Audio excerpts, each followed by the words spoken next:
Yeah, we're live. Yeah, you did. You're welcome. Cool. What's going on, everybody? Hey. Holy smokes. 1,000-1. I wonder what they're betting on. Odds of catching springers right now, 1,001. How'd you do? Dude, I don't even want to talk about my springer season. Oh, that's too bad. I even went with Marlin today, too. Again. Oh, did you? Yeah. Did you guys see anything? No. Well, we did some. We saw an anchor dude that was doing very good, but he was the only person that we ever heard anything of, and it was one. Should have went trolling with me, bud. You don't invite me. You should have followed me that one day like you were supposed to. You didn't show up, and that was the day we crushed him. I'm sure. So, whatever. What's going on, everybody? What's going on? Getting started, getting warmed up here. We got special guests tonight. Marlon just stepping in here. Getting going. Put my mic on, guys. Let's talk Summerhead, and winners, screw springers. We're not going to talk about any of those today. So there you go. I mean, they're kind of like a mini springer. Yeah, different species. I'd call them like a mini sockeye. Mini socky. We'll eat them in the spring. Okay, they eat them year round. That's fair. What's up, TJ McNamara, the beard? Howdy from Elk Plain, Washington. Let us know when you're tuning in from, I guys. had a great day springer fishing. What's up? Ben Adams said he had a great Adams had a great day springer fishing. We did have a great day. Belly's still full. Filmed a little Addicted Life episode. Had some fun. Weather wasn't too bad today, finally. Yeah. Me and Clint went out there. It was pretty nice. Kind of mild, at least where we're at. We trolled for, 3.5 hours? Yeah. Saw nothing. Got nothing. Well, they're extended. They extended it till next Tuesday, bro. Yeah, and we'll be so hot. Fishing. So I'm going springer fishing. I ain't going steelhead fishing. I'm done with them. I'm going to kill springers. You know. Yes, sir. Let's talk about you coming to fish sockeye and Kodiak with me. Yeah, that would not suck. James Scott tuning in from Yakima. What's up from North Idaho? WB. Hey, from Canby. Canby says Alicia. We need to get a prize pack going. Marlon's dipping in to get a prize pack. Dipping into the goodies, guys. Yeah. Yep. I saw a commercial today about the Muckleshoot tribe and their history with salmon fishing, and one of the Native Americans holding up a salmon had an Addicted hoodie on. Oh, that's badass, Ray. Yes, sir. We're all fishermen, dude. We all fishermen. Appreciate him wearing the Addicted hoodie. We got Troutdale from Doug. What's up? Jigging with G. Wesley, Doug. We've been invited to fish with those guys quite a bit. There's a lot of... Yeah. We only hunted down half the stuff that we get invited to fish with some of those dudes, man. We would never be here, first off, but, you know. I know, we need to do more of it. But tonight, guys, big appreciation to Stevens Marine for helping. They are our title sponsor of this live feed. If you guys are looking for a boat, Mercury Motors, any of the likes, hit those guys up. Talk to me, message me. I love talking about my boat or boats and my motors. We filmed a walk through my boat today. Filmed a walkthrough with Marlon's boat today. Look for that upcoming, guys. Yes, sir. Yeah, we showed everything, all my fish fighter stuff. And all the fish fighter goodies. Yeah, Stevens Marine, they also have a huge selection of fish fighter goodies. Like probably one of the biggest. I think they are. Yeah. I mean, I think it's like the only place you can really go and see all the fish fighter products like in a retail space. So, and of course they're outfitting a lot of the boats. I know my boat's outfitted crazy with it because honestly, if my boat sank tomorrow, I would put all that stuff on my boat again. Yeah, it's pretty nice. Pretty nice stuff, guys. It reminded me how badass it was to have that stuff when I was going through it today in my boat. Yep. Kind of was like, what would I do without some of this stuff? You know? Yeah. Yes. Catching a little bass took away all my cabin fever. Ready to slay some fish this year. Absolutely. Yes, Nick T, they did. They're a a sponsor of ours. With their sale on two-stroke oil. I don't know. They went pretty deep on that two-stroke oil. I don't know if they made a lot of money on it because that was a heck of a good deal. That was a crazy deal. Yeah. But yeah, they're one of our partners, guys. They're one of our sponsors. We love those guys. So we're going to get the whiteboard tonight? Possibly. I'm just warming them up, getting them ready, shaking them, getting the ink flowing. No, I'm just fiddling because I'm tired and delirious. And yeah, got a little nap in, so, you know. I did not get a nap today. Yep. Lake Roosevelt Cokes next week. 3-fish tournament, 14, 15, 16 at Banks. Yes, sir, James. That's badass. cool. What are you guys? What are the big spring plans? What are the plans this week? I know there's a lot of openers this month. In April, we're talking Kokanee tonight. We've got a very special guest. Just got done doing a podcast with them, and like very good one. Like pretty much looking forward to bringing that to you guys tonight. So he'll be in here in just maybe about 10 minutes or so. Yeah, should be a lot of fun. Sweet. We're going to talk a lot of Kokanee, springtime, lake I know stuff. I texted Charles today and I was like, what are you doing? I'm going to go out and troll for a little bit.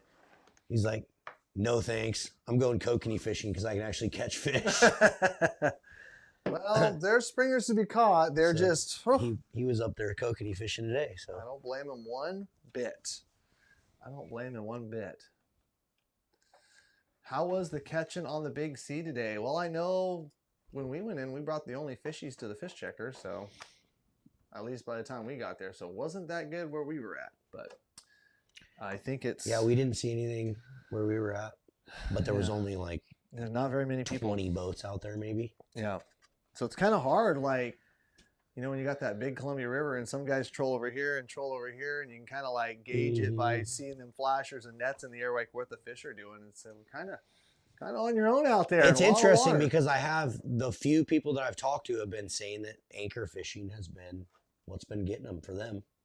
So I'm going to try that next time I go out. Why not? We got bigger tides, increasing tides. Like I can see where anchor fishing is going to be the jam. So we went by this one guy and he goes, we're like trolling right next to him, kind of in between two boats. And he goes, those guys right down there have hooked 3 fish. He's like, just ratted them out. He's like, those guys right down there have hooked 3 fish. He's like, when you troll down there, can you turn left and just go through all their quick fish for me? Yeah, take them out of the game. I'm like, no, dude, I'm not doing that. Oh, Marlin whiteboard t-shirts, neck drop. No, we're not doing any of that. We're not entertaining that. That would be pretty funny. Did you run into an older black boat? Kind of had a little scuff mark, a couple dudes from Hermiston in it. I ran into them in town. They were heading out of town today. They were out there fishing. Probably yelling, the ones yelling at us, yeah. Yeah, a couple older gentlemen. I don't know. There was 3 boats in the line that were like, yeah, like cheering and saying what's up to us. So yeah, cool. I ran into them. I had to go pull over and get some caffeine because I was dying. So one of the guys yelled from the boat. He's like, don't let Clint touch anything. You won't catch anything. Yeah. Smart man. I don't know how he recognized me in the boat. Smart man. Oh, you have a very recognizable Voice. face and voice. Voice for sure. I don't think they can see my face. Whiny, Screechy, whiny. Yeah. James, I don't know if we're going to do an Easter sale. We did just do an April Fool's sale that was insane. So everyone that shopped on the website, thank you guys so much. It was kind of overwhelming. We didn't realize how much it was going to do. So thank you guys so much. We appreciate the support. I don't know if we're doing an Easter sale. What do you want to go on sale, James? What are you trying to buy? Linda says Chelan next month. Stay tuned for our special guest. Nice. Yeah. Whiteboard followers. Addicted Alaska 3 is going to be on YouTube very soon. I'm working out the music details right now, trying to get through all the little copyright issues with music, and then we'll put it up. Sick. It's coming. Yes, sir. Yeah, a lot of dudes were stoked on the 25% off. So I didn't realize, like, dude, people were like stocking up on all sorts of stuff. It was pretty awesome. You guys definitely put old Colton, Hayden, and Mike to work. So thank you guys. Heck yeah. Got my new fishing license for April Fools. Yeah. And like, get the cameraman a fish shirt because I love seeing Sean catch one. Yeah, screw Alex, but yeah, definitely. I love seeing Sean catch one too. I say that just because filming with Alex like the last 3 days. I know. And I'm sitting there watching the Chili movie, and this whole time, you know, it's Jordan. You know, the thing was Jordan went there and figured it out. Blah blah blah. You know, a couple of his buddies reeled in fish, but every time they caught a fish in the boat, Sean would like touch the rod or something would happen. Like one time, Sean reels like 3 cranks on the thing. Didn't even talk to Jordan about it. Just went to the thing, reeled 3 cranks, and like 2 seconds later, the rod just buries. And so anyway, he gets this fish, and Sean pulls it out of the thing and starts fighting. And Jordan comes out of nowhere and goes, "Give me that." And like takes the rod from Sean. And I'm thinking in my head, like, dude, what an ass. Like, you've been here this whole time. In the video? It's in the video, him taking it. And so I'm thinking in my head, like, dude, what a, like, you know, I'm thinking all these, like, I can't believe Jordan just did that. Oh, well, then the next, like, 5 minutes of the movie, they just, like, let Sean reel in fish. And, Okay. And then he goes on this whole spiel about how special Sean is to him in the interview. And so it worked out. Okay, good. He redeemed himself. Well, Sean has a knack of definitely like putting cameras, and I was kind of like Oh, picking I up on know. Alex today. Like if he's like there could be 4 bobbers in the hole, but he'll put the camera on the bobber and like that one's going down. Yeah. Or he'll put the GoPro on one of the 6 rods in the boat And somehow get it and right. that rod. I mean, dude, I mean it's scary. It is scary. Touches the rod. Is Alex does getting anything? any of the takedowns? No, of course not. No, none, not a one, because he doesn't constantly record. We'll talk about it later. What the? Why is it cry count? Oh. This isn't even about. Oh, sorry. No, you're Okay. right. That's you have to do that. That's why I mean, Yeah. Sean, you saw Sean all day today. Holds it. We'll talk Oh, about it. Yeah, He's Sean like is a he's laser on it. literally sitting He's there an holding animal. the camera. He got right- some sick shots of my boat with the drone. An animal. He sent them to me Yesterday? on my phone. Yeah, Nice. he got some really badass shots. Did you watch any of the Chili movie yet? Not yet. No, I haven't had a Dude. chance. I need to. It's gonna make you want to go there. No, it's not. Yeah, it is, dude. Because if No, it's not. if someone, I'm telling you, dude, if people went there and like had the right equipment and the right, dude, it would be insane. And every fish is just freaking giant. Like every fish is just, they don't even look anything like our fish. They're just all way bigger. They're massive. It made me want to go, and I don't want to go to anywhere like that. But I was like, dude, I have to go do that. Because if you had the right, the thing is he, you know, he's only had a few years to try to figure it out. So there's just nothing there. There's no boats. There's no, you know, he's trolling with a 50 horsepower motor. So even a lot of the scenes, you can see the flashers just like, just. I need to watch it. I haven't watched it yet. No, But I anyway, can see he that, hooks yeah. this fish way up in the canyon. They have to hike way down in there. And yeah, he gives Sean takes his underwear off and gives them to Jordan, and Jordan swims across. It's pretty funny. If you guys haven't seen it, you guys got to go watch the 𝗙𝗍. Swapping Jonies. Yeah, you got to go watch it. It's a pretty. I was fully entertained by seeing it. So Cam needs a hat and a horse. Never gonna happen, bud. Taking it, yeah. yeah, I wouldn't be I right. mean, it sounds like it's just tough. It's just tough to get to, tough to get a lot of that stuff down there. And if it was down If there, you if it was down there now, it'd be a whole different world. If you had enough money, you could do it no problem. Yeah. I mean, there's boats and stuff for sale down there. You could get stuff. Yeah. But you'd have to spend, you know, $20,000 Right. to do it. Well, I mean, and then Like, wasn't there's like kickers wasn't for like sale down there potentially and it wasn't stuff. like potentially like the new world record like caught Caught like 3 days after Jordan left. Yeah. 3 days. Yeah. And dude, in the video, they clearly hook like on video, they had at least 4 or 5 of them where it was like, there was nothing they could do. Just, I mean, just ripping them. Never saw them. I mean, nothing they could even do. And even the one that they landed, I would guess it's probably like 40. Like the big one that they got. That one, like, it was a miracle they even landed it. They had no net. Jordan didn't mail a net down there. And he thought he could get one down there, but they went everywhere and there's literally just no access to nets anywhere. They had this like chintzy one. They hooked this like, one of the first big ones that they get, it looks like it's in its like upper 30s. They net it and the thing just blows right through the freaking net and breaks them off. Yeah. Dude, you're gonna think to yourself, man, if I went down there, it would be crazy. Because there was just so many things. I mean, he's like lassoing the fish with a rope and stuff, dude. But it just goes to show you like how crazy it is down there, where it's just. Hey, you do what you gotta do. I get it. Yeah, and it's just underdeveloped. Yeah. I mean, it's underdeveloped. Yeah. I mean, there's literally most of the guys are literally hand lining. They're like throwing big metal spoons out and then going like this. How'd they land that big one? Hand line? Which one? The world record one. Is there any No, I information don't on- know. I don't Some know. guy trolled that Most of one those up, guys yeah. are the ones that are fishing are casting like big crocodile spoons and stuff. It was really intriguing. I mean, I think if a guy went down there and spent a couple months and had the right gear and worked all the tides and fished I mean, you'd 100% catch the world record. They're giant. I mean, they're just giant. It's crazy. And that's only in like one portion of Chile. Oh, right. It's 3,000 miles long. There's so many. Like a lot of guides have already been down there. A lot of, you know, but they're not in anywhere near Jordan. He's like way in a totally different area. Because there is a lot of areas down there that they've already figured it out. They're already fishing them. They've been guiding them forever.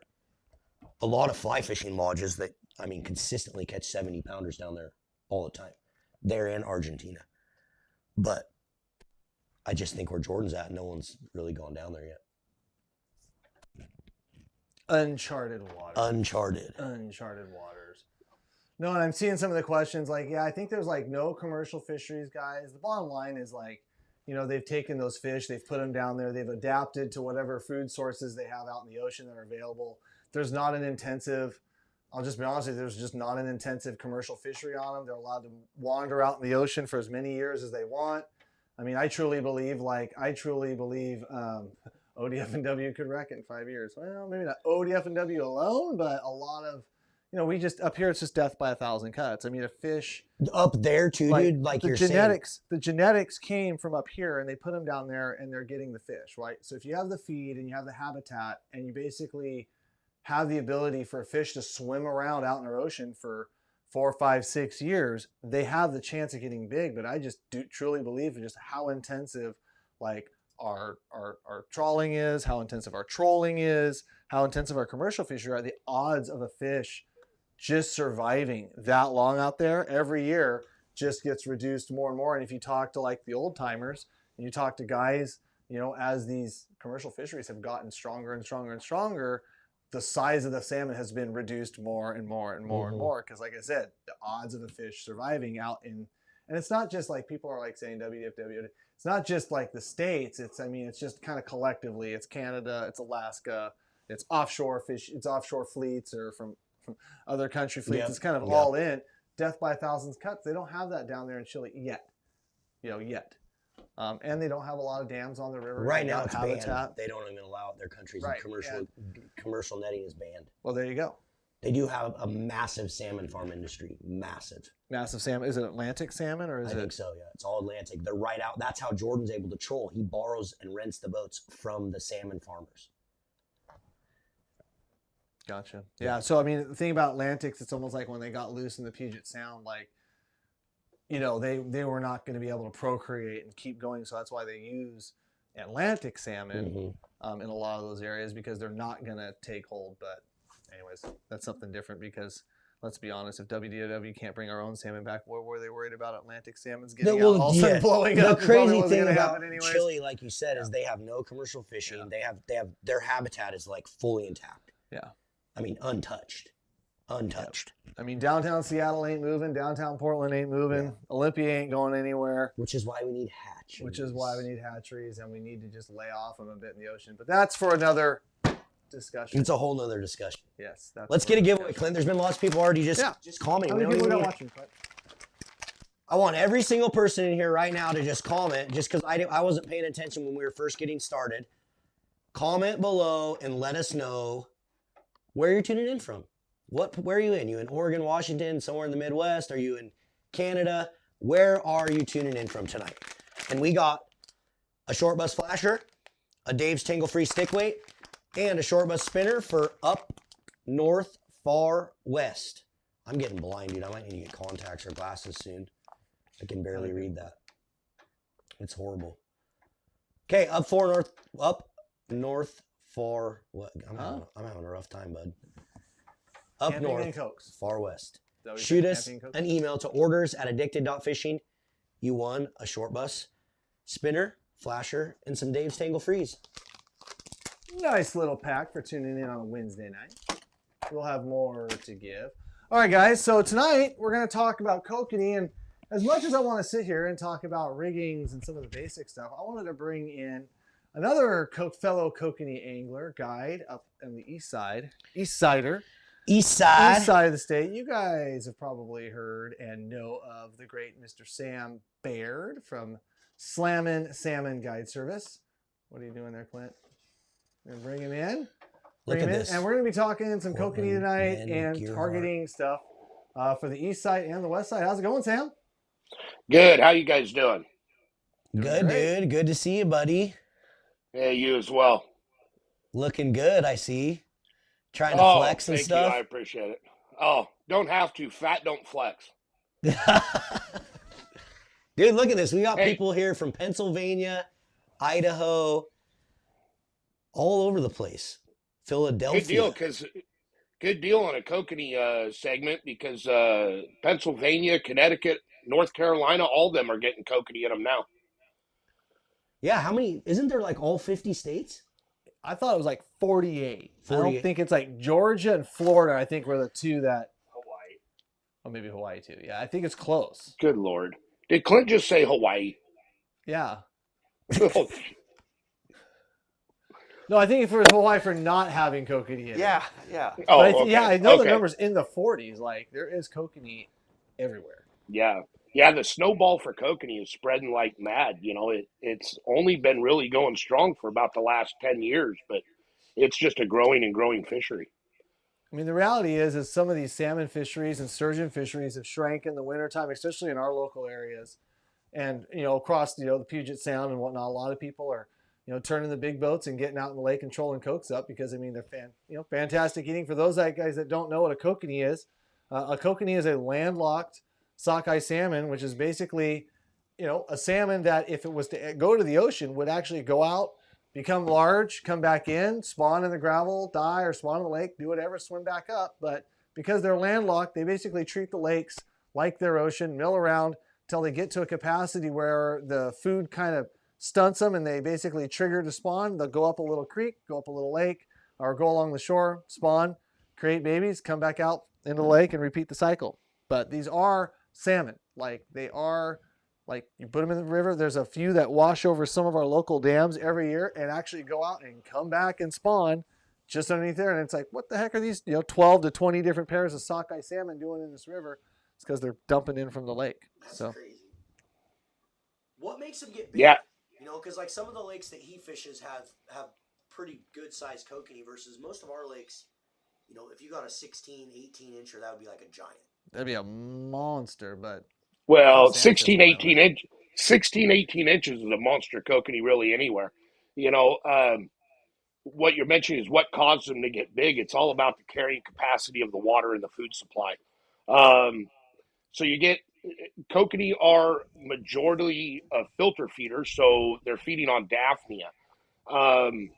Lakes like where I fish on Lake Chelan, it is such a clean lake. It's not actually a good kokanee lake. We have superior numbers, of course, but there's not enough Daphnia to really support large growth. If a kokanee had it its way, it would just swim around with its mouth open, scooping Daphnia out of the water. So what our kokanee have adapted to doing is feeding on the micey shrimp that inhabit the lake. It still, though, does not give them the constant food source to allow them to grow as large as, let's say, a Lake Roosevelt kokanee, a Flaming Gorge kokanee. These lakes that put lakes or reservoirs that put out like 5-pound fish, those have an abundant supply of Daphnia. So it's just like anything else. The amount of food to population, so what do they call it? The carrying capacity, that will dictate the size of your kokanee more than anything. Now, also a little bit genetics has to do with it. If you look at like the Roosevelt kokanee, when they get large, they don't even look like small lake large kokanee. They look more like a sockeye. And yes, they are a landlocked sockeye, but the places like Lake Chelan, they never did migrate. So like a Roosevelt kokanee looks like more of a sockeye that when they built Grand Coulee Dam, it held them above in that reservoir. probably just has to do with the size of the reservoir and diet and clarity and everything like you said, and the genetics too. Like that was just what they locked up in there, and that's what they got. Yeah. I mean, a couple years ago, or it was like 10 years ago, I was saying on Lake Chelan, our average kokanee for about a 3-year span was 18 to 22 inches. The numbers, we had a large flood come down, and it hammered the spawning of them. So they actually got a lot bigger. So we have the ability to grow large kokanee, or what we would call trophy class kokanee. But the fact is, we just don't have the food supply in the lake to feed the numbers that we get. We have a spawning goal of about 18 to 23,000 on the lake, and I believe last year we had like 187,000 spawners. Holy smoke! So that's a good question, just because he's talking about that. What is a Daphnia? So a Daphnia is zooplankton. A quick Google search will show you a picture of them. They look like some sort of little alien creature, but it's zooplankton is what it is. And the Daphnia feeds on algae. So like Chelan is so clear. I was saying in the podcast earlier, we can see our downrigger clips 54 feet down in the lake. It's so clear. So it has a very low algae content in the lake. So the Daphnia itself doesn't have much to feed on. So we don't get a huge Daphnia bloom in the lake. Interesting. But what makes Chelan unique and why you get such weird numbers, and like you said, we wanted to bring Sam in tonight, guys, to kind of talk about just the different dynamics when it comes to targeting kokanees in some of these lakes, because Chelan has the mysis shrimp. And one thing unique to Chelan versus a lot of the other lakes in the area is during the winter and the springtime fisheries, we're targeting a lot of these kokanee, in the top, we'll just say, just to make it easy, the top 20 feet of water. While in the wintertime on Lake Chelan, Sam's targeting them sometimes 50 to 150 feet deep. Yeah. So that's the thing is with the food supply issues of Daphnia that we have on the lake, Daphnia blooms best in a 50-degree water. 50 to 55 degrees, I believe, is when it goes in full bloom. Right now, Lake Chelan is sitting at like 41 degrees. Mm-hmm. So we have very little Daphnia. So our fish have adapted to chasing the micey shrimp, and they feed on them a lot. What I've always tried to tell people, and it seems a little gross to think about, but if you want to know what your kokanee are feeding on, give them a little squeeze, and you're going to see what comes out of them. What they crap out basically is going to show you what they're feeding on. Right now, all of our kokanee and Chelan are crapping this red oil, which is shrimp. If they start green, when you squeeze them a little, green comes out, they're feeding on Daphnia. So that also kind of dictates what depths we're going to target them at. But what you were saying is how Lake Chelan is so backwards from every other lake. On lakes like Merwin, Stevens, a lot of these ones that a lot of people venture to during the winter months, they're catching them right on the surface because that's where your food supply is. On Lake Chelan, we have almost zero Daphnia during the winter months. So instead of our fish being on the surface during the cold weather months, we're catching them upwards of 150 feet down, and we'll graph them clear down to 220 feet deep. It just becomes nearly impossible to see the bite at that depth. So our fish dive early in the wintertime, and we catch them super deep. But whereas when your guys' bodies of water start to warm up and your fish deepen, our fish actually all migrate to the bottom end of the lake and will get in like 30 to 40 feet of water and be 10 feet under the surface. So it's just a lot. Oh, wow. There's an oldie but a goodie. The old anti-pro pose, the one that made me famous, I guess, or Facebook famous, I should say. Geez, and you found one when I was like 360 pounds. Thanks, Clint. Yeah, Clint. That's all on Clint, man. Hey. Wow, dude. Such a jerk. That Clint. But anyway, yeah, so our lake is completely backwards of everywhere else. And it can be really frustrated for people. We talked in the podcast. You asked me if there was any other lakes that I know about that fish like Chelan for that depth difference. And for all the lakes I have fished, I cannot think of any. I can't think of any either because I know like Roosevelt, some of those other places, some of those, and they're big bodies of waters in a very cold area.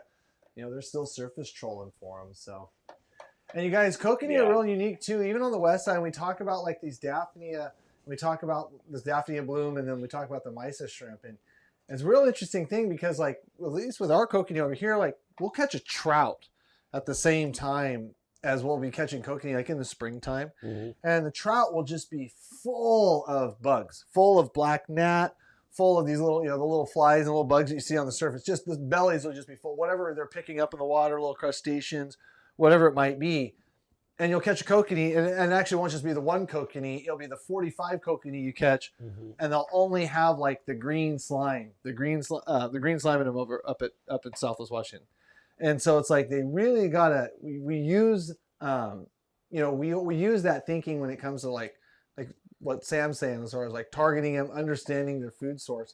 But for the most part, if it's not Chelan, it sounds like it's going to be wherever you can find like that 50 to 54 degree water where that green algae is blooming.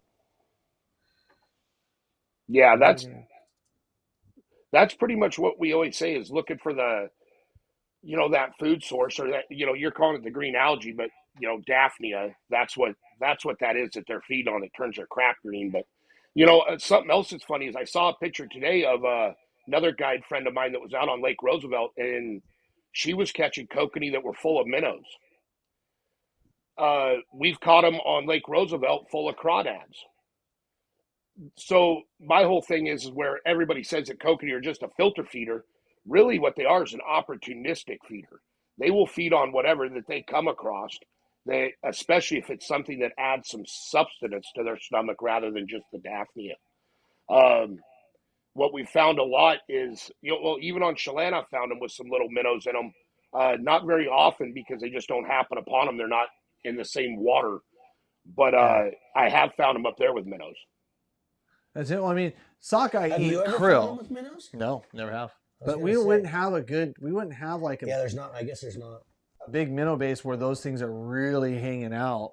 But I never can say that I've ever found anything else besides like green slime in them. Yeah. But I mean, out in the ocean, I mean, they feed on krill. I mean, krill get, somewhat, not big, but they get, big enough to see and big enough for them to like target them and pick them out and eat them. So I know how to fish kokanee one way on the surface with the Dodger. all around the Dodger. We'll show that in a minute. But TJ asked a great question. So Sam, if all these fish do is eat daphnia, mysis shrimp, and TJ, great question by the way.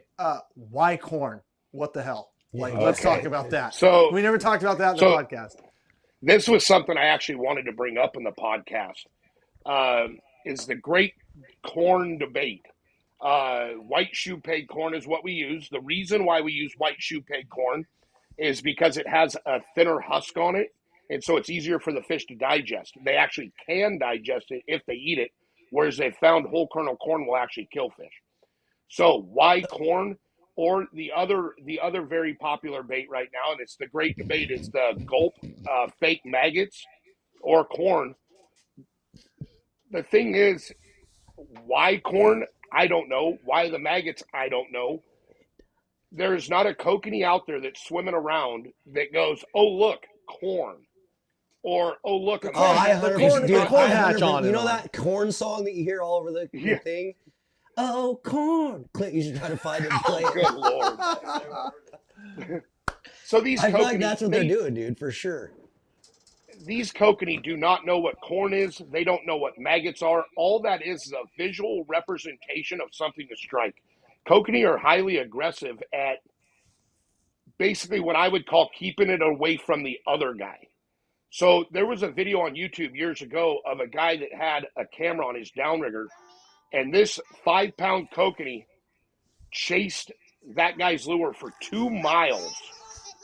Good Lord. I'm telling you, whatever you're paying Clint is too much.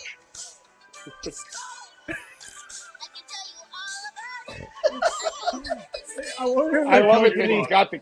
I wonder if the kokanee are just swimming around the lake thinking, oh, it's corn. Yeah. Oh, look, corn, it's got the juice. Good Lord. What is We it? threw Of Sam course off he's his got game. it. What Of is course he's got happening me right on now? the camera when he plays that. Please don't sing.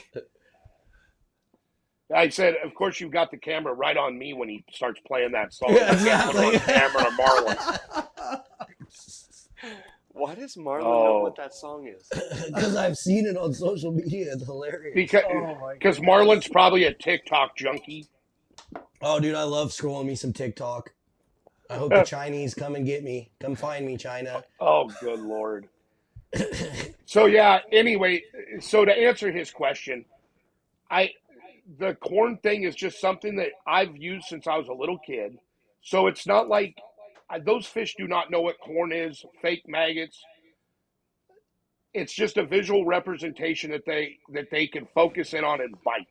It's So it's not not a that they scent thing, are though? You don't think they're looking for keen it. in on the scent? They could. So there's a lot of people that say that corn has an enzyme in it that the fish pick up on. I will say that with my own scent brand that I have, Shane and I have, let's just say, messed around with that, and there might be something to it, but how do you really prove that, right? Because the guys with the Gulp maggots catch a ton of fish as well, and I guarantee that no mama kokanee's out there telling them to go target little rubber maggots. So I will say the best bait that I've probably ever used for a kokanee is a waxworm, live waxworms. The problem is they're so expensive now I can't afford to fish them.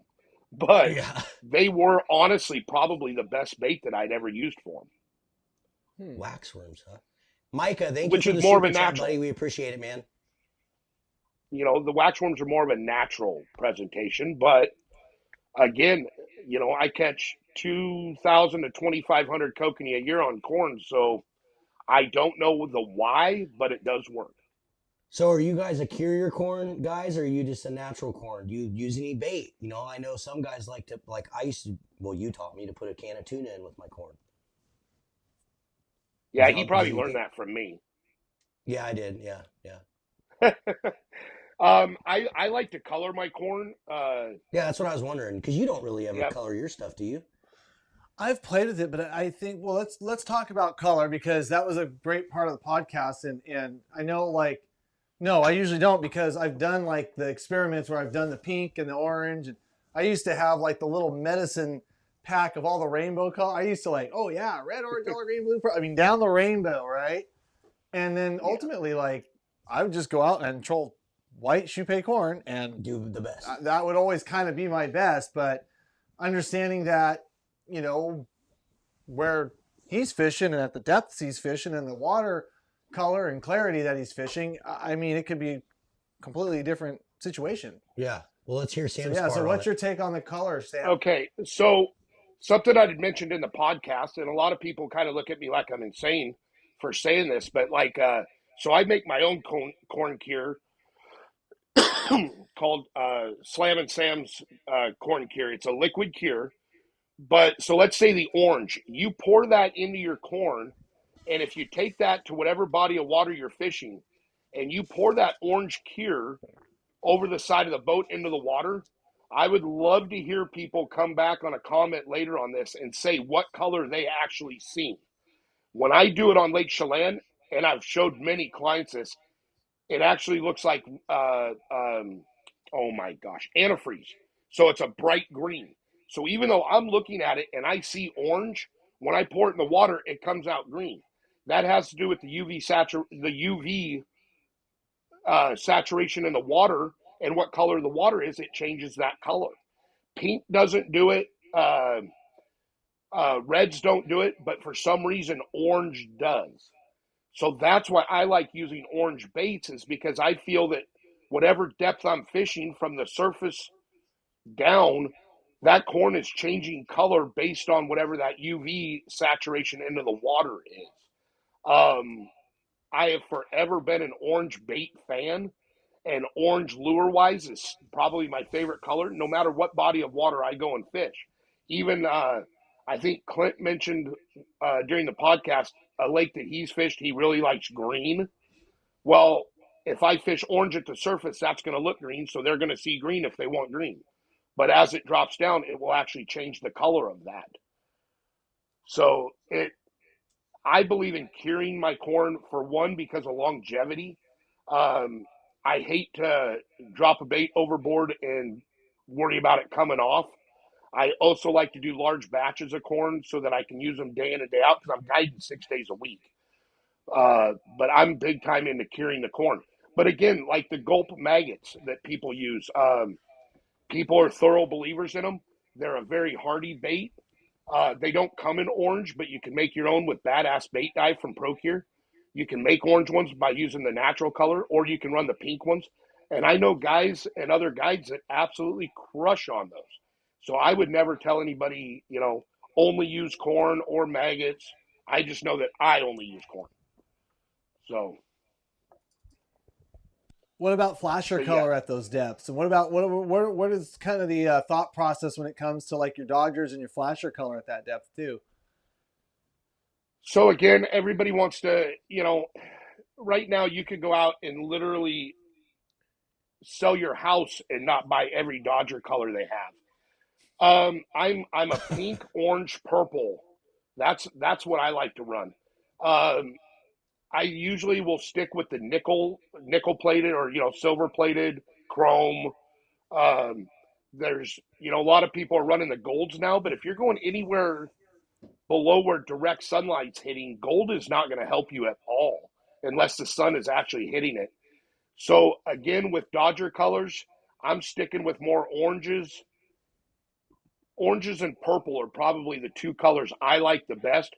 Purple because it's the last visible color at depth. So when all else turns black, purple is still visible as purple. Orange again I like because I think it changes color as it goes down in the depth. And then of course pink because pink is just a kokanee color.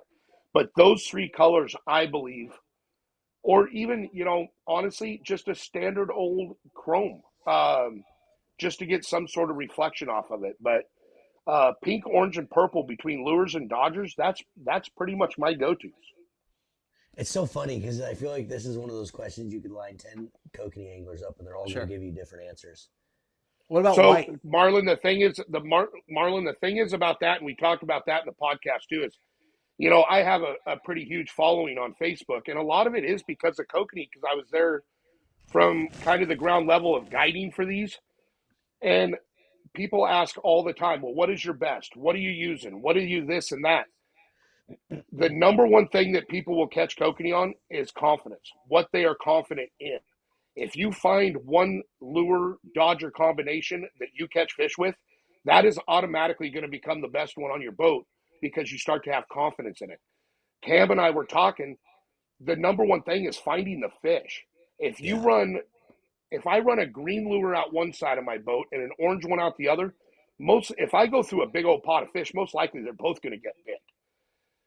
The truth of the matter is, you don't need 500,000 Dodgers and lures.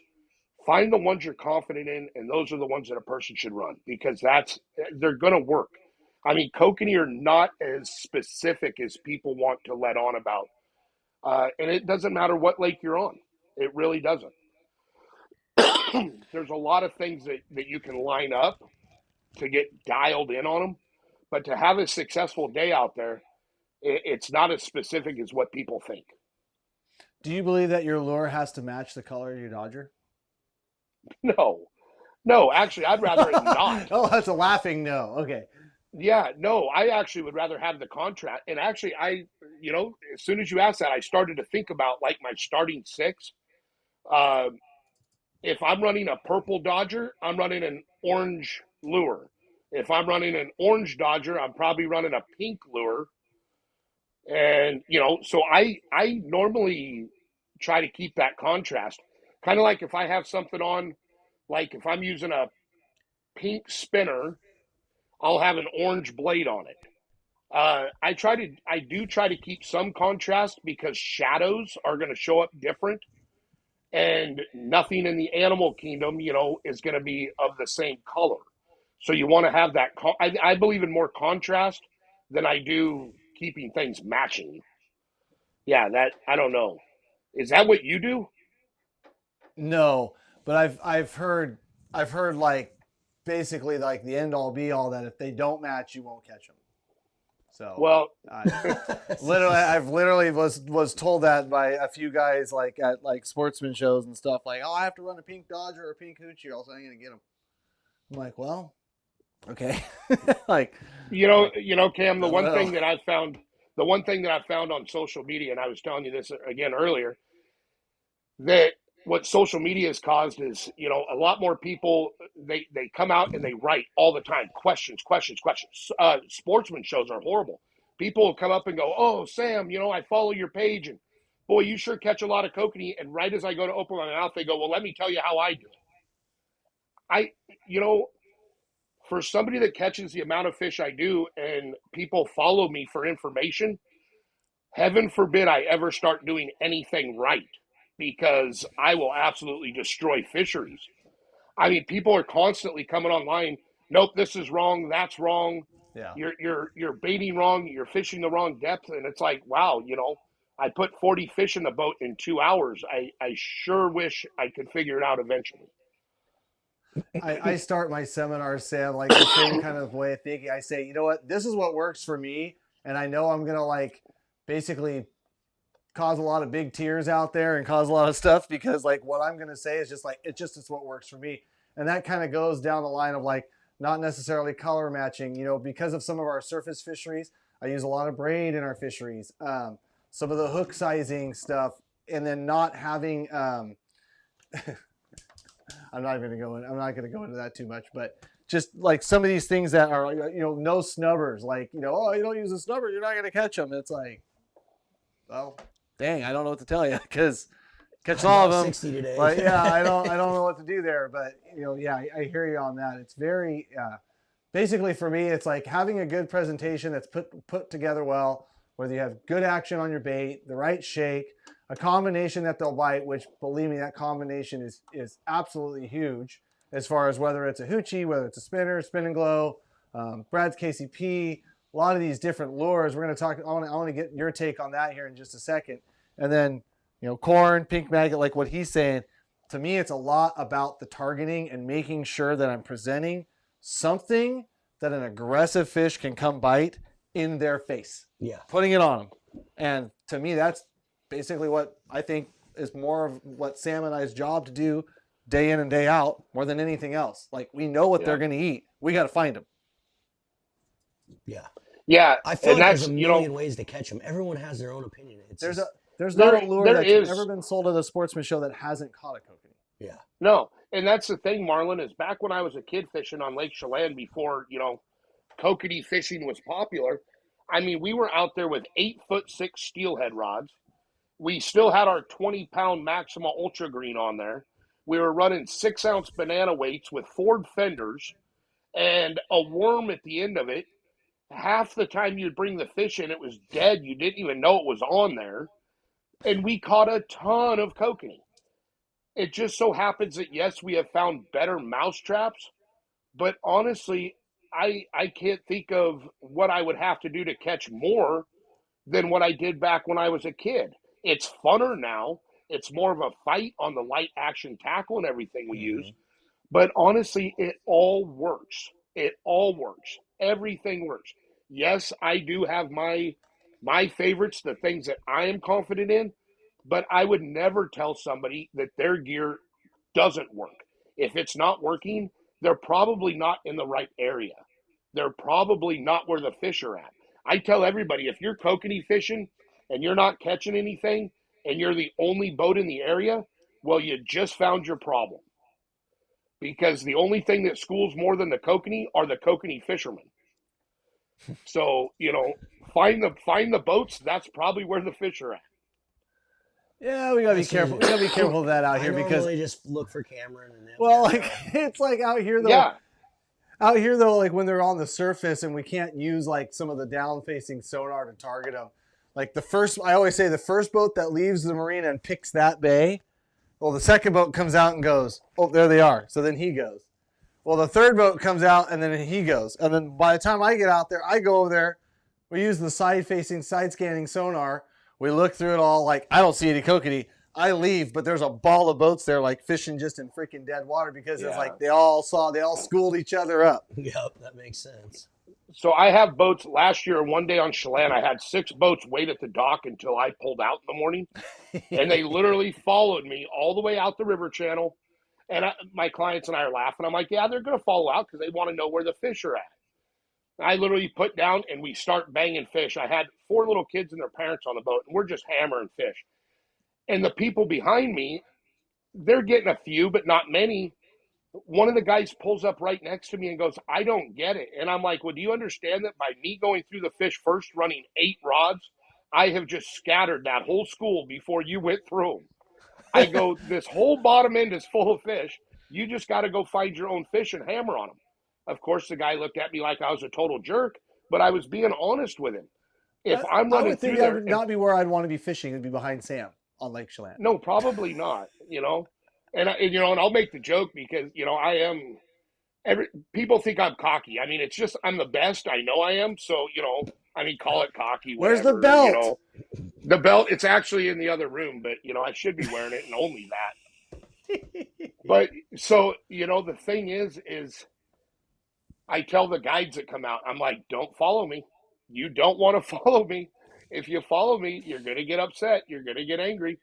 Big tears. More of that is just getting in their heads more than anything, and then I'll razz up the kids on the boat and get them to start yelling numbers that we've caught. And, it's fun for my clients. It's not fun for anybody else's. Hey, what's your favorite? Let's talk about lures real quick because we talked about colors and dodgers and stuff.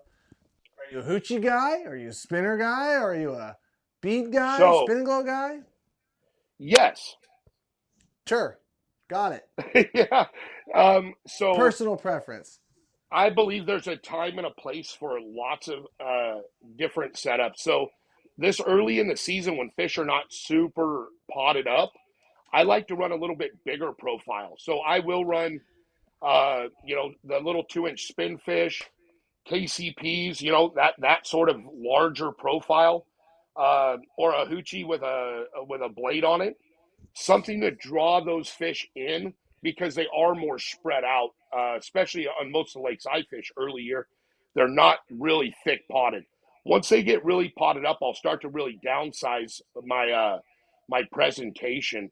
I always like to have, even if I go super small, I like something with a blade on it.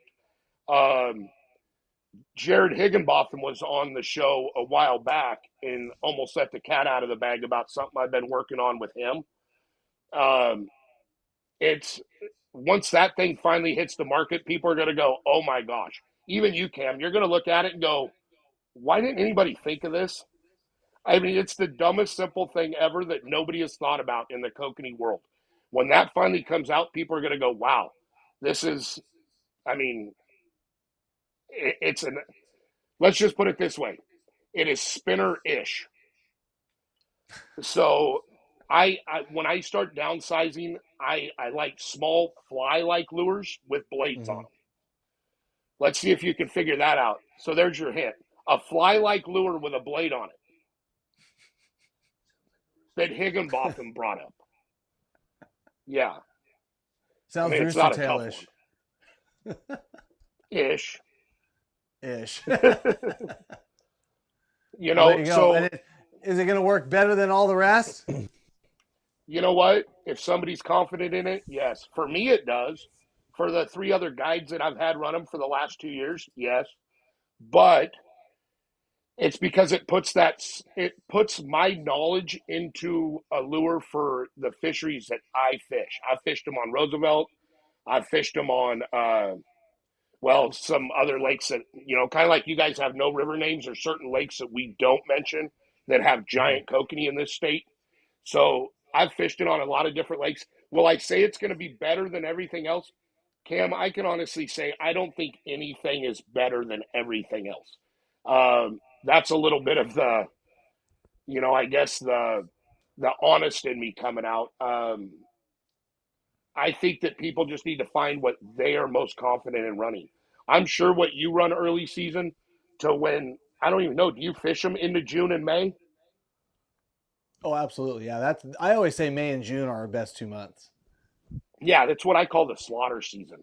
So, Yeah. you know, I don't know if you guys, when you're fishing right on the surface and when you dive down, when those fish start diving, if you start changing up your lures, but I will go with smaller profiles the shallower the fish get and the more potted they get in their groups. But again, I don't think anything.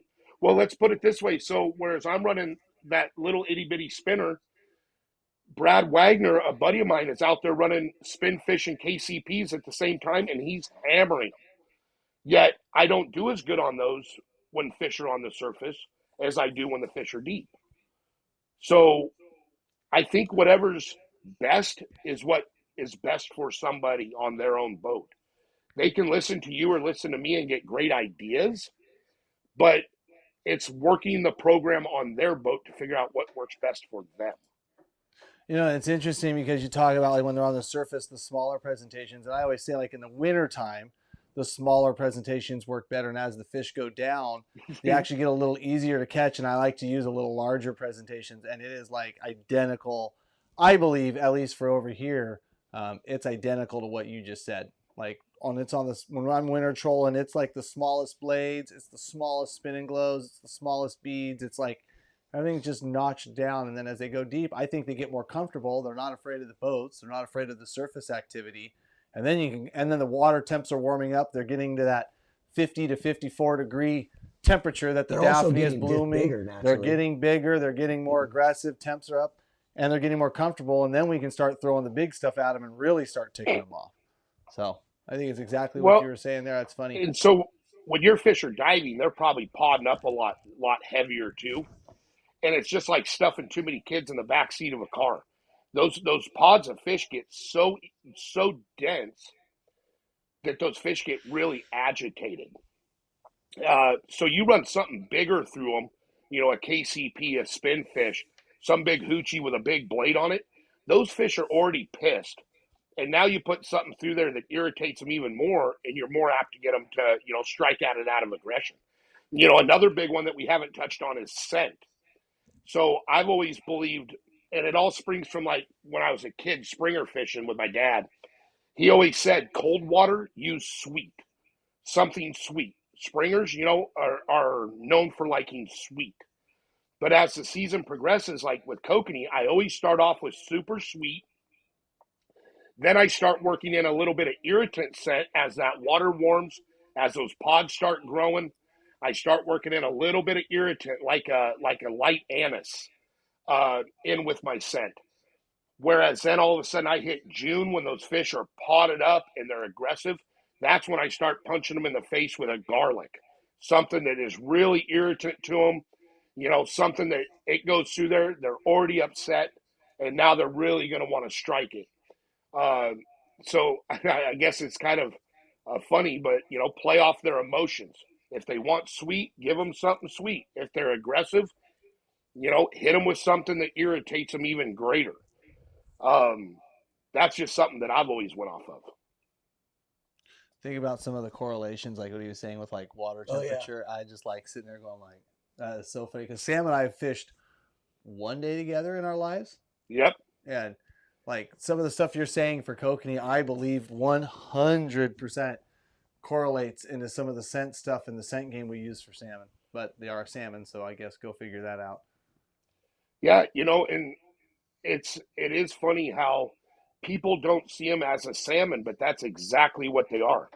Um, and you know, and like eating wise, people are like, well, it's a trout. No, it's actually a landlocked salmon, which to me, yes, they're not the size, but I'm telling you right now, if you went up to Lake Roosevelt and got a 5 pound kokanee and you bake that thing up, I'll put it against a springer any day. No, they're It, delicious. They There's are no good. question. They are so good. There's no question. the thing is people that don't like salmon, which, yeah, for you or I, it's a shock that people don't actually like eating salmon.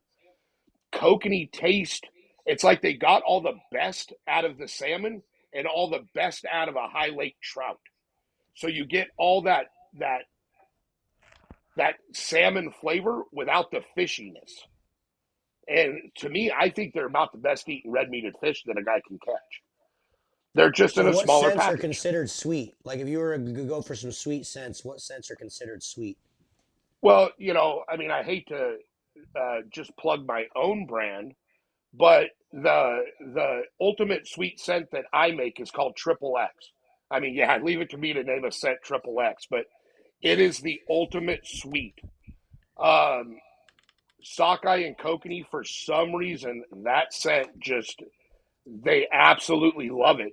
And the whole reason why I didn't name it what it is because the scents that are in there do not correlate to being sweet at all. Nothing in that bottle should smell sweet, but for some reason, when you blend it together, it smells like birthday cake.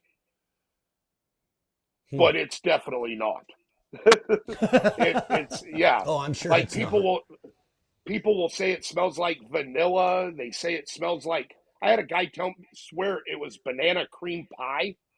I'm like, no, it's none of that. And actually, if you knew what it was, you'd be grossed out. But it's so yeah, What like Procure scents are sweet, Cam?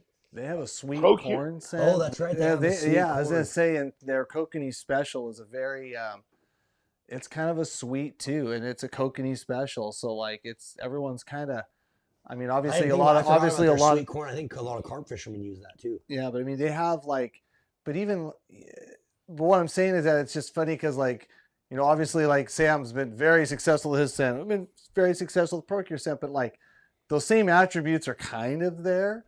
You know what I mean? Like the same kind of methodology of thinking, but going out with trial and error and like proving it and then creating that is obviously still there. So it's very. So it's I will say interesting 'cause this. like I said, Sam and I have fished together for steelhead one day in our lives, and some of the stuff he's saying from 10 years or 20, all the years you've fished over there, all the years like they're identical. It's crazy. Yeah. So when you talk what scents from Procure are sweet, so looking through what I used to use before I came out with my own, again, their sweet corn scent for carp works phenomenal for Kokanee. Their was it called Kokanee Special? Yeah. That is a very sweet scent that works phenomenal for Kokanee.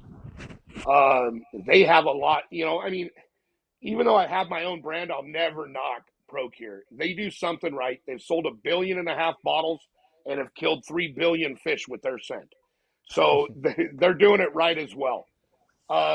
They have a lot of scents that work out really good. So, you know, you switch it up from like their sweet corn, you know, and also another thing you can't be afraid of is mixing scents.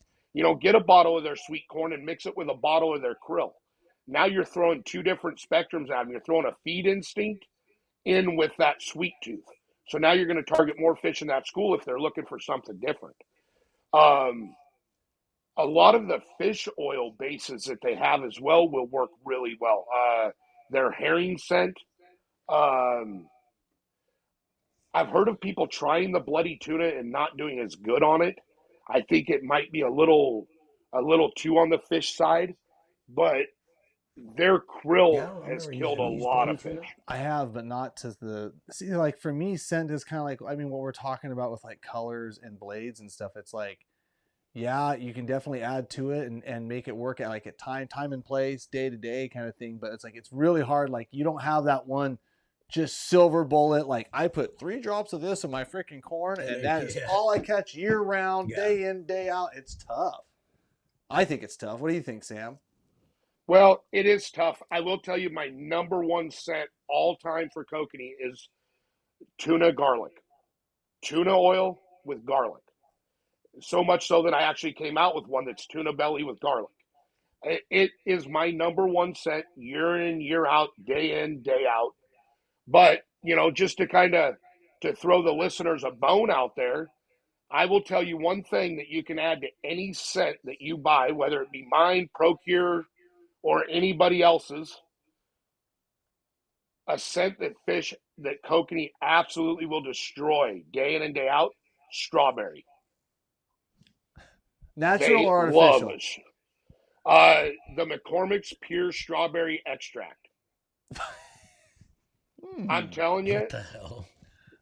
Yeah, I don't, you know, that also brings me to a lot of, you know, so back when I was a kid, before all the egg cures came out, I'll never forget my dad during Springer season. Every time we opened the egg jug, we were hit with strawberry jello. That's what we cured our eggs in, was borax and strawberry jello. And we crushed fish on it. That went away. One day I was just like, you know what? I'm going to try strawberry for these. They like sweet. I'm going to give it a whirl. And it absolutely railed fish. So I can't say is I've there ever thrown something to be said strawberry with the extract. strawberry? Give it a whirl. I'm telling you. Give it a whirl. But then again, I also know guys that dip their that set their lures with whiskeys, different whiskey. And so I was sitting there one day, and because I think about things on a different level when it comes to scent, I like to kind of dig into the science of it. And all the whiskeys they were mentioning are corn mash. Sugars. So sugars, right? Mm-hmm. But also corn. So does corn have something to do with it? I don't know. People are putting whiskey in their baits and catching fish. The whiskey's made of corn, so is it the corn? I don't know. I'm starting to feel like kokanee are just like bass. They're just stupid and easy to catch. No. Well, they're easy to like catch bass. until the day they're not. They're not like bass. They're not like bass at all. And yeah, I can't even believe you'd associate those two fish in the same sentence. I feel like Marlon, if you're telling explain me that yourself. Kokanee will eat strawberries, I could bet you I could catch a smallmouth on a strawberry. It'd probably be pretty easy. I'll bet. Well, a spawning smallmouth is the dumbest fish ever to live. I mean, anybody that I know. I see dumbest or bravest. No, they're the dumbest. I saw videos on YouTube where guys are literally catching them on GoPros, like full GoPros, putting hooks on them, casting the GoPro out and catching dumbest smallmouth. or bravest, exactly. The biggest, I guess I could be called either one of those as well. People will ask me, how do you, about like how I dress when I'm guiding and how am I not freezing? And I'm like, well, it's mind over matter. If you don't have a mind, it doesn't matter. There you go. But yeah, the biggest bass I ever caught was on a red and white bobber with a treble hook hooked to the bottom end of it.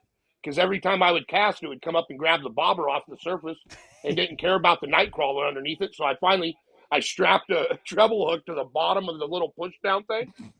And I threw it back out there, and the fish came up and grabbed the bobber again, and I got him. That's freaking awesome. Yeah. Brave. So, yeah, I mean, but when you're talking scent and stuff with kokanee, there's definitely stuff that will turn them off. So garlic, right? I'm like, hey, well, if garlic works, what about onion powder? Don't ever put onion on any of your lures because you will kill the water behind you. Nothing will bite. I have found very little things that will detour fish, but onion powder in my bait, nothing was getting bit. Absolutely nothing around my boat would get bit with onion powder in it. So I went back to garlic. I would never even think to try onion powder. The other day at work, the girls made chocolate-covered onions for April Fool's Day and got me real good. Oh. I freaking stuck that thing in my mouth, started chewing on it, realized it was a chocolate-covered onion, and about threw up. Yeah. So I don't know. I've tried all kinds of stuff. Hayden too. Oh, perfect. They'll eat anything, I'm sure. Let's show some of this stuff. The other thing I say a lot of times about kokanee as well is, the best kokanee fishermen out there, and really most all of them, what we're famous for is finding what works, putting it away, and never using it again. Playing with things. And the thing is, the kokanee bite can be so good and so fast that you start literally like messing with things, trying to find what almost doesn't work. And so I always tell people that, a good kokanee fisherman finds what works, throws it away, and never uses it again. They switch up to something else. And I don't understand why, but someone said, I actually did a cayenne pepper corn blend and it did really well. Here's a question. You talk about deterring kokanee. What about black boxes and electrical fields like on the downrigger wires or the black boxes on the back of the boat? Because my experience with them, especially with surface trolling, was that not only could I not turn on a terrible bite with changing the frequency of the black box, but I also couldn't turn off a good bite by ramping it up or turning it down. What's your thoughts on that? So years ago when those black boxes first started coming out, And people also started using the digi-trolls with the positive, negative ion Yep. control. I had a really good buddy that I fished with right before I started guiding. I mean, in my mind, one of the best fishermen to ever walk the earth. And he looked at me and he goes, Sam, do you want to take that all out of play? And I go, yeah, I'd rather just rely on my skill. And he goes, switch to braided line. He goes, if you switch to braided line on your downriggers and you switch to braided line on your reels, you're taking that all out of play. Mhm. Because now none of that, if your boat's throwing a charge or whatever they say, it can't pass down that Yeah. braided line. Whereas if you have wires on your riggers, it can travel down it. Or if you have even just monofilament line, charge can run down monofilament line. So he said, just change the braid and take it all out of the equation and rest on your skill instead of black boxes. And Yeah, well, someone said get camo foil cap, and it's like, no, the idea was that, like, Yeah. okay, certain things that matter, because on one of my old sleds, I had one of the black boxes. It came installed, it was standard operating equipment at that time, and so we'd be trolling around the Kokanee Lake, and it'd be a great bite. I just like ramp that thing up to 10 positive or 10 negative, and just try to like push them away. Guess what? They'd still just chew. Same thing. So I think in freshwater, it's kind of not an issue. You talk to like salmon commercial trollers, saltwater, electrical current stuff. I think it could, but I haven't experienced that with Kokanee. I just I've never experienced any kind of change, with the guys that I've talked to that run it. Again, I think it all just leads back to that confidence. If you're confident that you can fine tune in your boat, I think that would make people better because they're just confident with what they're doing. But I personally, especially with Kokanee, if you're running a far setback, I mean, really, how much current would you have to be throwing to affect it? The only boat with electricity that I've ever seen that is super, successful with messing with currents is the Department of Fish and Wildlife boat out shocking a lake. Now, they've figured it out. They've figured out the current that works. That's probably a little hotter than what we're throwing at them. Well, I'd love to. I mean, I'll tell you what, if it was legal, I'd be running one out the front of my boat, especially when the bass are on their beds. Just net them up afterwards, right? Yeah, especially. There's so many lakes and ponds that I want to do that to. Yeah. Yeah, especially for the so bedded cool. bass. Just run that right through them. Scoop them up. Dude. Have a fish fry. I'm like convinced there's like record bass in a bunch of these lakes and ponds around here, but you'll never catch them because they're too smart. Well, you ought to see some of the giant smallmouth on Lake Chelan there, Marlon. They're absolute giants in there. How big? Well, I don't know. They say that the state record's been caught during derbies a few times, but they have to let them back and that they don't count or something like that. I don't know. But some of them that we see are absolutely enormous. And you'll just see them cruising. Do you think I mean, time I've of got day some has pictures anything I to can do with send it? you. Because a lot of our local lakes, I feel like you can go out early, and if you're there when the gate opens, you can get your limits no matter how many people in your boat. But if you show up at 12:30, you're going to be grinding. What do you think to that? Well, first off, I never even knew Clint actually fished. So this is all news to me. He tries. So time of day is, so I always believe that morning bite is when the fish are the most active, whether it's kokanee, salmon, anything. That first run of the morning bite is by far and away your fastest, best bite. Again, it all has to do with food supply. All kokanee care about is food.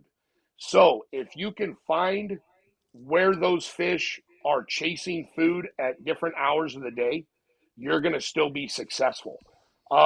There's times at Chelan I'll go out, put on an absolute clinic in the morning, catch 50 fish in a couple hours, be back, clean them up, go back out, and they are not where I just caught them. Yet all of a sudden I move a couple 100 yards, go a little bit deeper or something, and go find them again, and bam, the bite's on. If you can find the fish, it doesn't matter if it's 6 a.m., noon, or 6 p.m. If you find kokanee, they're going to bite. At least that is my experience. No matter what lake I go on, if I can find those fish, they are going to eat, and they're going to chew all day long. You just have to find where they move to. That's fair. But again, morning bite is always best because fish are just more active, I believe. Yeah, they've been sitting all night waiting for it. Hey, something I'd love to ask you about, Cam. Do your fish in Merwin, are they ever sitting like in 30, 40 feet of water? Or are they always in deeper water and then sitting shallow? I'm confused. Are they ever in 30, 40 feet of water? So, like in Lake Chelan, right now we're catching them out in like 600 feet of water, but catching them, Oh, 50 to 150 down. yes. Do they Yeah, ever sorry. move like into Yeah, so 30 feet of water? Yeah, sitting at that depth. Yes, they do. And in groups So or in our schools? lakes don't have predators. And so they Okay. don't, I'm convinced that the lakes that don't have predators chasing after them and balling those fish up, the only time they really, really ball up, they'll ball up a little bit in the wintertime, but as spring starts and they start broadcasting out, the only time they're going to really ball back up again, where you go through 50 yards of just like 20 feet deep and thousands of them in one tiny little spot, is as they're staging to think about spawning, as they're starting to kind of Really? like gravitate.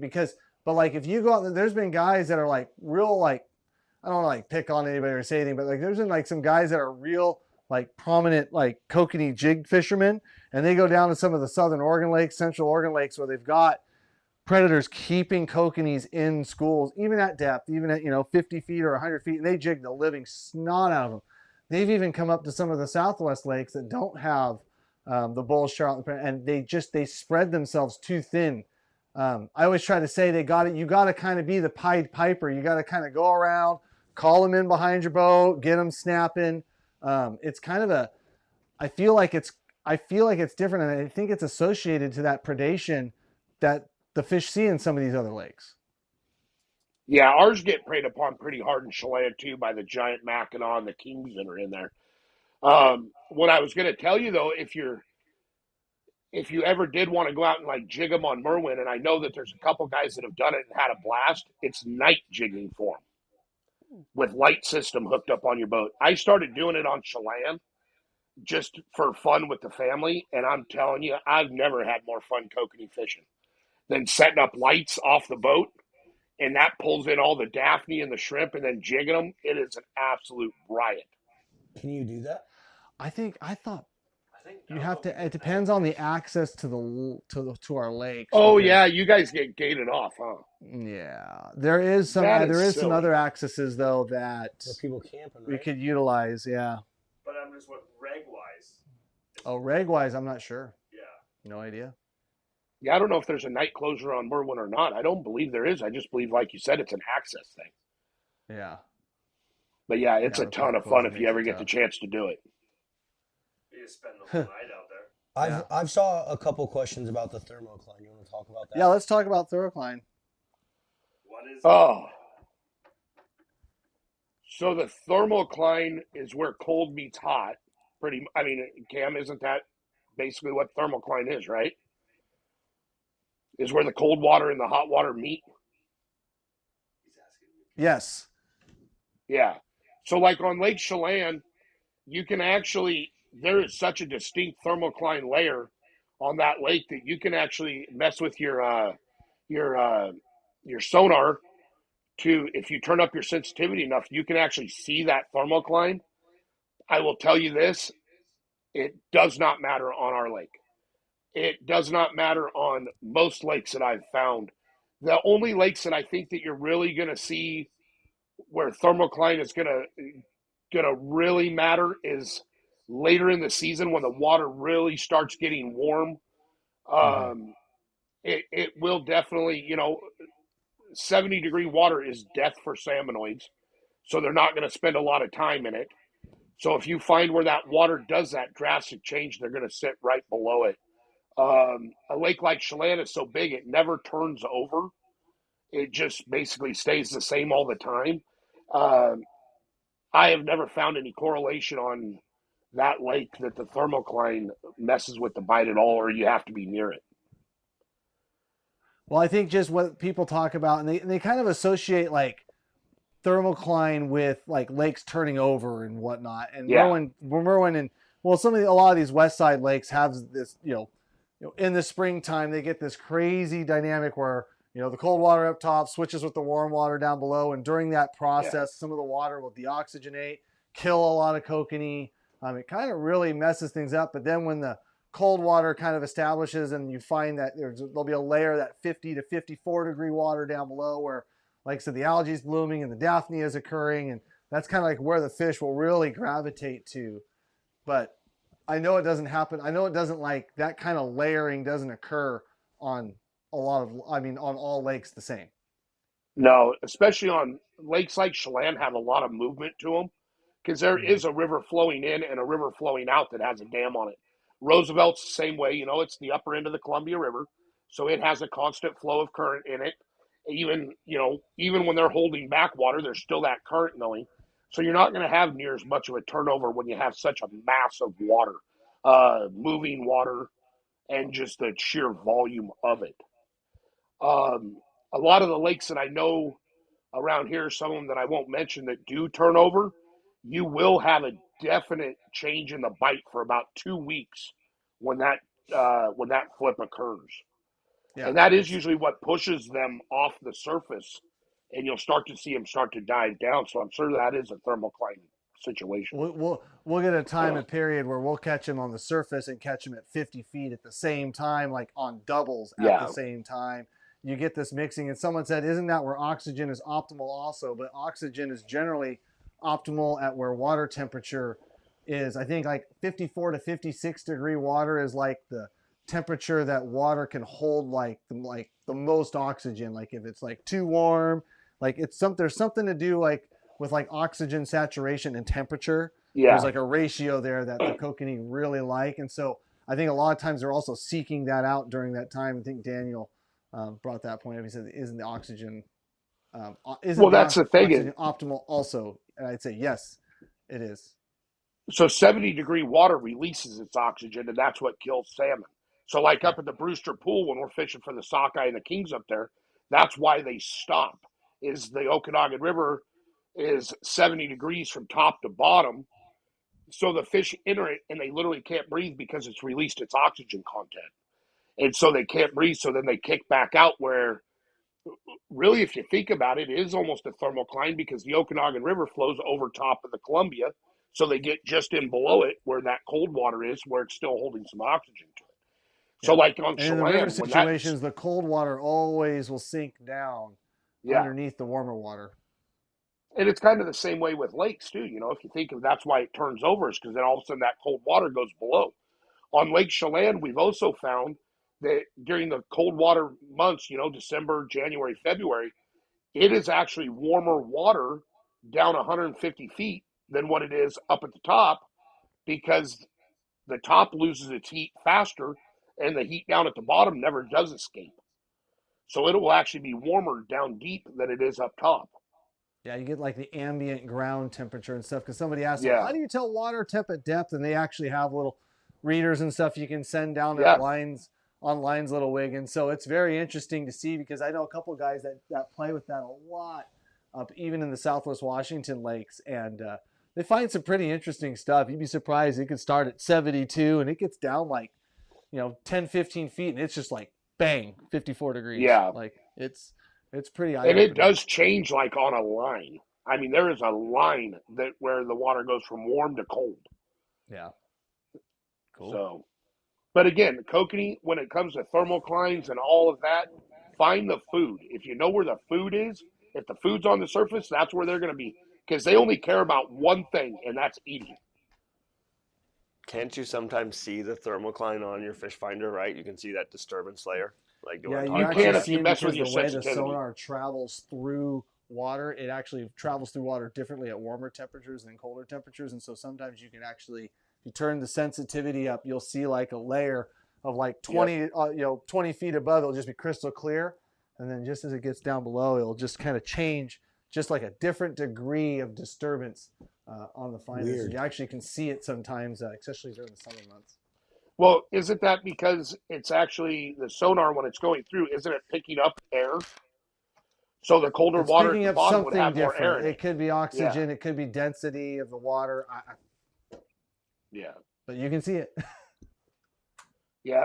And I'm sure that the food chain also follows that as well. I mean, if it's a living organism, that fish are going to feed on, it's going to need oxygen as well, I'm pretty sure. I mean, I don't know. I don't know if a Daphnia breathes or not. All I know is they look like a little alien. It's just there. They kokanee It's it, just so that's there. why I know about Exactly. it. Yeah. Fish hawk will give the template. I thank you, Mark. I was trying to figure out The fish figure out hawk what ones. that was called. Yeah. Did you have something for that? Let's do another giveaway real quick, and then if you guys have any other questions for Sam, kind of on the east side, kokanee target. We're talking targeting kokanee tonight.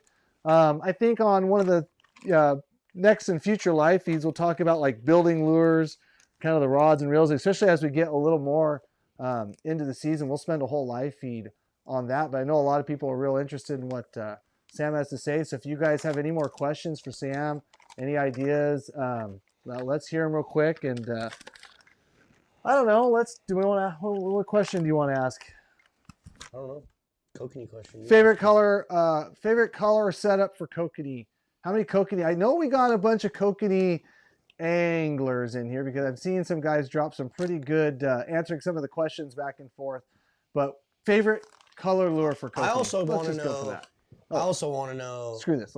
Do you like kokanee fishing? Are you just here because you like watching our live feed? Are you here because you want to go kokanee fishing someday? What is it? Are you a diehard kokanee fisherman and you do it all the time? Let's see in the comments what kind of mixture of people we got. Are they here for Sam? Are they here for Sam? Are they here for You Clint? know they are. Come here to Are they watch here for Sam. Clint? Hashtag Go more new comments. Clint. Go new comments, but I want to tackle this one right there because Brian Cole asked great question. He says, "Do you need downriggers for kokanee fishing?" No. And the answer is absolutely no. Right, Sam? No. So You don't need the thing But they sure the are thing damn is with convenient when those fish get down. They are. they seriously are. So what I always tell everybody with the downrigger to lead, just like the corn to maggots, the great debate is downriggers and leads. I was always a downrigger guy because I like to know that if I put my gear at 30 feet, it's at 30 feet. And with the leads, I'm just, I use the little charts and everything, but I'm throwing a dart at the wall. I will say this, when the kokanee are above 50 feet consistently, I'm all on leads. Once those fish are consistently below 50 feet, I'm on downriggers because then I know I can target them a lot better, a lot more efficiently. But when they're above 50 feet, it's all leads just because, for one, it's more fun for the clients and it's way faster in and out of the boat. But when they get deeper, it is a downrigger game just because then I can more efficiently target them. Cool. Downriggers for efficiency, Okay. for sure. You control any speed, anything in that 10-pound downrigger for the most, really, really well. And Sam, one other question I saw in here. What's your favorite speed? We didn't talk a little bit about speed tonight. What's your thought on speed? I try to hold my speed at 1.3 all the time. Whether it's wintertime, whether it's summertime, I like a 1.3. And that, even with my bow mount, it's gonna vary. Sometimes it'll kick down to 1.1, sometimes up to 1.4, 1.5. But 1.3 is what I consider the prime speed. The thing is different Dodgers have different actions. I know the spoon style, or no, I can't. They're all salmon spoons, but so like the Brad's Dodger, the Fast Limit Dodger from Yakima Bait, a lot of these big kick Dodgers, you can run them down in speed if you like, but then you get to more of like the Catch More style, or the teardrop from like Max, Rocky Mountain Tackle, them. You can actually pick your speed clear up to like 2 miles an hour without those kicking over. The bigger thing than speed is leader to speed ratio, I like to call it. Everybody, again, is looking for the magic leader length. I personally like to run 2 times Dodger length on everything except for like a KCP or a spinfish. Whether it's a spinner, a hoochie, I like to run 2 times Dodger length, but then that's going to dictate my speed. So I have found at 1.3 miles an hour, that 2 times Dodger length is the best leader to get the action from the dodger back to the lure. If I'm out there going 1.7 miles an hour, I would probably want a longer leader to keep my lure from having too much action. But if I go way shorter on my leader, I can slow down and still get the same action. So what I say is leader length to speed ratio, 1.3, 2 times dodger length. One lure that Cam and I have actually both done write-ups on, the Kokanee cut plugs and spinfish, the bigger profile bait. I think, Cam, you still run a shorter leader on those, whereas I was running 36 inches. And people for the longest time thought I was not being truthful about that. But when a lure is that size with that much action to it on its own, I'm not relying on the dodger to give it anything. The dodger, in my mind, to the kokanee is another kokanee trying to get food. So it attracts them in. And then I like to have that 36-inch leader because something with that much action to it, I want that fish to be able to pull without that dodger working on the hooks. So I did phenomenal on a 36-inch leader with those. Something like a wiggle hoochie, 18 inches. You got to get that away from the dodger or the dodger will actually mess up the action. So with speed, though, 1.3 to me is kind of that magic number year-round. Perfect. Sam, do you got any availability this year? Can any of these guys go fishing with you? Can anybody, where can they find you? Where can they look you up? So where they can look me up, I really only run my Facebook page, Slam and Salmon Guide Service on Facebook. I share a lot of knowledge on there. I'm not all about just getting guys on the boat. I'm about helping guys to get out and catch more fish, so they can follow me on there and ask me questions if they like. As for availability, I don't. I've been fully booked since November for this next year. So, no, I'm pretty booked up, but I have a lot of buddies that guide, and I'm more than welcome or more than happy to throw them out on other folks' boats too. Yeah, get them coordinated with some good people. That's kind of how the community works for sure. If you guys check out his Facebook page, Slam and Salmon Guide Service, you're going to be doing sockeye, you're going to be doing fall chinook, you're going to be doing some other things as well. Definitely. Check them out, you guys. Appreciate you coming in tonight, Sam. All righty, guys. You have a good night. All right, man. Thanks, Sam. We'll be chatting soon. Hey, and don't forget to mention that I believe we still have planned that Jordan or a group of you guys are coming out in the end of May, I believe, to fish with me on Chelan. Yep. Which we're going to try to do like a multiple species. We're going to go for the kokanee, cutthroat. We're going to try to catch a giant mac, which I don't like those on my boat, but we're going to give it a whirl anyway. And we're also going to target one other species on there that I normally don't, but a lot of these guys are wanting to catch one. So we're actually going to try for one of the landlocked chinook on the lake as well. So that should be a really good time for everybody. Cool, yeah. Looking forward to it. Big chinooks. Cool. All righty, guys. All right, dude. Thanks again for coming in. We'll do it again on the next Kokanee Talk. Appreciate it. All right. Have a good night, guys. See you, man. Yeah. A lot of really cool. Yeah, he had a lot of good info. There. Pick a winner, Clint. All these people that have been waiting for this second prize pack. We should keep running the good stuff. Good stuff. Nick Burnell. What did he say? Lou Jr. What's a Lou? I see you, Jr. I see you, Junior. I see you. I see you, Junior. Nick Burnell, you want a short bus flasher, a short bus spinner, and some Yakima bait spin glows. Shoot us an email to orders@addicted.fishing. Make sure you include your name, your address. Let us know what you won. Hells yeah. We got anything special coming up? Anything announcements we need to talk about? Getting ready for... Go watch the Chili movie if you haven't seen it yet on YouTube. It's really good. I don't really have any other announcements. What else do we have coming up? I know a couple of people were asking about live fishing. We were thinking about doing some live fishing this week, but the weather and the fishing's kind of lame. So we're just kind of like, we're going to hold that, let it get lighter a little later. We're going to be doing a lot of stuff coming up soon. Next week, I don't know what we're going to do. We'll see if we get more extensions on the Columbia for those of you guys that haven't heard. It's open now through Tuesday on the lower Columbia from Bonneville down. So go get your springers. Go get your chance if you haven't had a chance. Other than that, I think it's pretty straightforward. Appreciate you guys getting onto the April Fool's sale because, believe it or not, it wasn't April Fool's. And 25% off the whole store was pretty badass. I know we Yeah. made the boys work a ton in the It shop. was crazy. So we appreciate you guys so much for the orders. And we'll have some more things coming up. We have our summer drop, which is going to be in June or July this year. I'm not sure. I've got the dates already. Yeah. I've already got them pinned now Yeah. from Jen.